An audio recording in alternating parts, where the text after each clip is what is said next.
Shalom, bersyukur untuk penyertaan Tuhan dalam hidup setiap dari kita. Bersyukur kalau hari ini kita boleh sekali lagi menodongkan kebenaran firman Tuhan. Firman Tuhan hari ini terambil dari Kejadian pasal yang ketiga, ini ke-17 sampai 19. Firman Tuhan berbunyi demikian. Lalu firman-Nya itu kepada manusia itu, karena engkau mendengarkan perkataan istrimu dan makan dari buah pohon yang telah kuperintahkan kepadamu, jangan makan daripadanya, maka terkutuklah tanah karena engkau. Dengan bersusah payah engkau akan mencari rezekimu dari tanah seumur hidupmu. Semak duri dan rumput duri yang akan dihasilkannya bagimu, dan tumbuh-tumbuhan di padang akan menjadi makananmu. Dengan berpeluh engkau akan mencari makananmu sampai engkau kembali lagi menjadi tanah. Karena dari situlah engkau diambil, sebab engkau debu dan engkau akan kembali menjadi debu.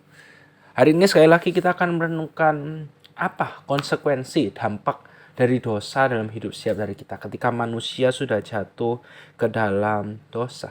Saudara-saudara, yang menarik kalau misalnya kita memperhatikan di ayat yang ke-17 di sana dikatakan firman Tuhan Allah berkata kepada Adam, karena engkau mendengarkan perkataan istrimu dan memakan dari buah pohon yang telah kuperintahkan kepadamu, jangan makan dari padanya. Jadi di sini sebenarnya Allah melihat Adam ini tuh punya tanggung jawab. Adam ini tuh tahu apa yang benar, yang seharusnya dia lakukan. Tapi pada waktu itu Adam tidak melakukannya. Adam lebih mendengarkan apa yang dikatakan oleh istrinya, oleh Hawa.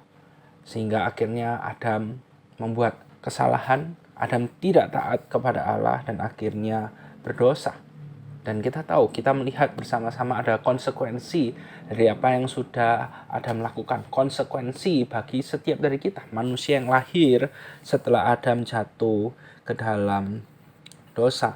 Bagaimana dikatakan setiap hari kita, manusia yang bekerja, kita akan bekerja dengan keras, kita akan bekerja dengan susah payah, bahkan terasa sia-sia kayak gitu ya, karena memang dunia sudah jatuh ke dalam dosa. Relasi manusia dengan alam tidak seperti dahulu kala. Kalau misalnya kita lihat perintah Tuhan ketika Tuhan menciptakan manusia, maka perintahnya jelas, kita perlu beranak cucu, kemudian kita perlu untuk mengembangkan dunia ini, menaklukkan, kemudian mengembangkan dunia ini. Jadi dari awal memang Tuhan ingin kita itu mengelola, kita itu manusia diciptakan untuk bekerja. Tetapi setelah manusia jatuh ke dalam dosa, setelah dosa itu masuk ke dalam dunia ini, yang terjadi adalah kita bekerja tetapi hasilnya tidak sesuai dengan harapan kita. Kita bekerja sudah mati-matian, bisa saja hasilnya tidak sesuai dengan ekspektasi kita, apa yang kita inginkan, apa yang kita bayangkan harusnya seperti ini. Tapi bukankah memang tidak selalu seperti itu ya? Sehingga tidak jarang kita merasa sia-sia, ngapain sih aku harus melakukan ini, ngapain sih aku harus melakukan itu. Tapi kita bersyukur karena di dalam Kristus tidak ada yang sia-sia.